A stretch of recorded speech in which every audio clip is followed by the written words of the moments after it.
I think just to switch back to what you're saying before about, the mindset in the gym and being able to sort of be aware of how you're feeling, have multiple disciplines, have multiple avenues for training. I think that's something that sort of hamstrings a lot of people who don't have the foundations and the background and the experience that you have. You go to the gym, you do the same workout you did last week, which was the same one you did the week before. You're getting kind of mentally fatigued. You don't know how to sort of break out of this new pattern. Maybe you don't have the capacity in your gym to switch to a different class or, get a new experience. And so it's really about the exercises and the movements that limit you in terms of knowing how you can get a new experience at gym whilst also still training for your goals. Yeah. And there's really probably three main categories for training. It's competing and training to improve and get a high level output. You've got your active recovery. So what are you doing on your rest days to sort of keep you at, a good level? And then longevity. What are you sort of doing to maintain your health quality, movement and strength over time? Yep. As someone who's an absolute expert in this, what would be your top three movements or exercises for those three categories? So starting out with competition and training to build high level output, if I had to give you three exercises only, what would they be? Ooh, okay. So competition training, I would say 3 exercises. Let's go. You can do exercises, but I'll give you one workout. So for instance, if you say burpees are super high ROI, but then there's also a movement or a workout rather that. Okay, cool. I'll give you 3 movements that I think would help you build really high quality output.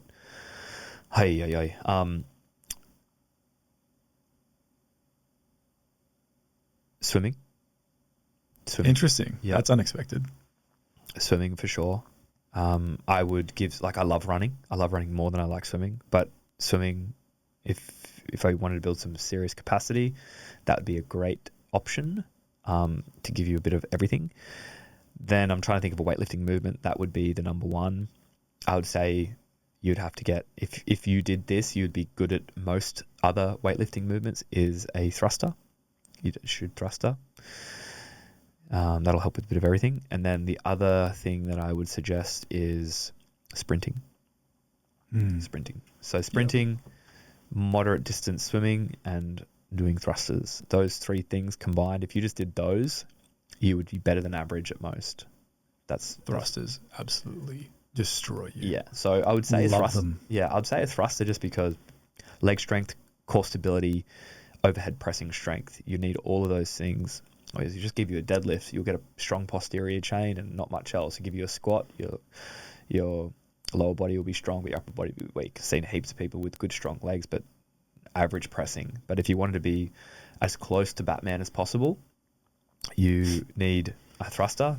I wouldn't give you a clean and jerk because you're kind of cutting portions of movements that you wouldn't do in daily life. But the swimming at, probably the 200 meter mark, 200 to 400 meter mark would be about the distance you'd want to do. The sprinting would be up to 120, 150, and anything lower than that. And then, thrusters at lightweight, moderate weight, heavy weight across different types of sets and reps. That would be the 3 things for performance. Active recovery. So on your days off that you're trying to stay primed, but also not push it, what are your top 3? You would definitely do excluding sleep.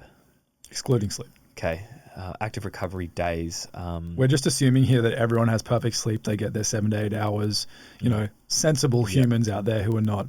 Number one, grinding. Number one, sauna. Definitely. Number one is sauna. Number 2, to help with immune function, ice bath. Number 3,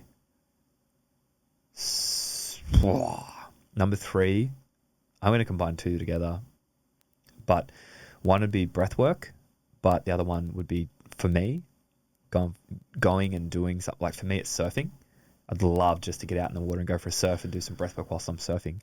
But for other people, that could be a hike to a cool waterfall, or that could be a slow bike ride, but some type of active movement that fills your cup mentally.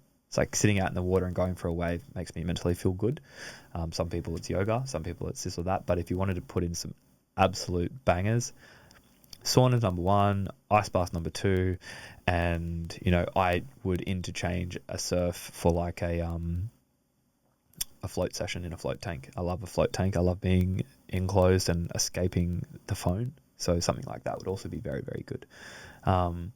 For other people, it could be even interchanging that with a massage. But, out of all the things that I've done, sauna, ice bath, cold shower, whatever it may be, they're the ones. And I really love that you put something that's more like joy, soul, joy, personal, just fulfillment in there, because it's so easy to get caught up. Like even the way I framed the question and my expectations for the answers were around like, what are the movements? Like what are the secrets? And it's like, just do something that makes you feel happy. Yeah. And that's like so overlooked. And all those 3 things, surfing, ice bath and sauna, all promote positive chemicals to help make you feel more happy. Mm-hmm. And you can also do them with people so you can share the experience. That's another positive. So you can be social at the same time. That has enormous effects on how fast you recover as well that people probably don't look into. Sauna chats. Sauna chats are insane. Yeah, it's all those 3 things are like you could go and, some people might love a red light therapy session, or they might love a hyperbaric chamber session, or they might like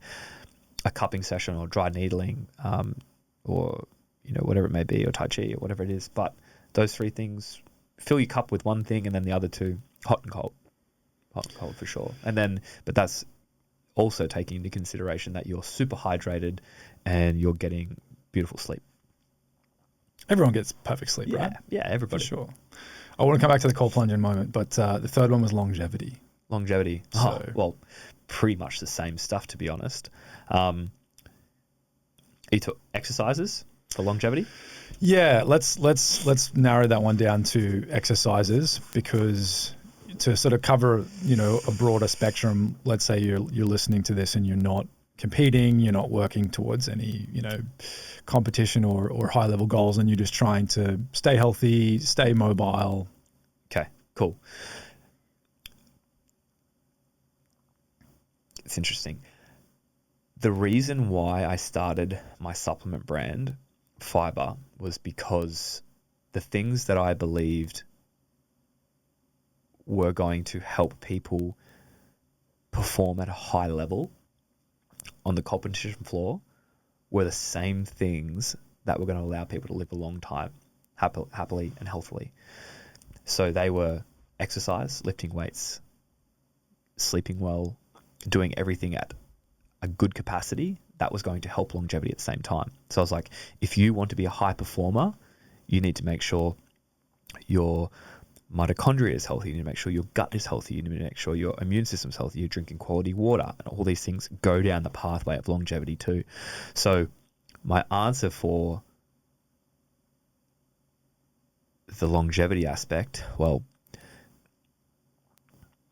the activities, it would be sauna and ice bath, same again for recovery. And the other thing for longevity is exercise in general. Whatever that exercise is, that is the thing. If you're a walker, you're a walker. If you're a yoga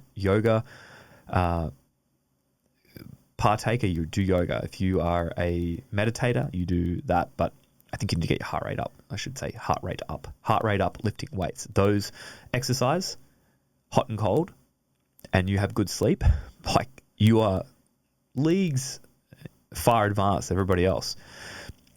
The other things that I think you could do are making sure you have a diverse diet, making sure that you are spending quality time and you have some really key dope friends that make you feel good and you have good connections with them.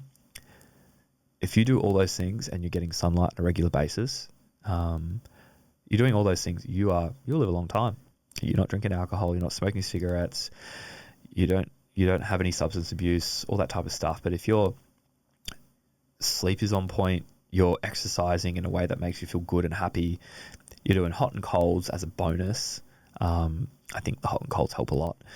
And then you're eating a diverse diet that are giving you all the essential nutrients to help keep your cells in check, like help keep the mitochondria healthy.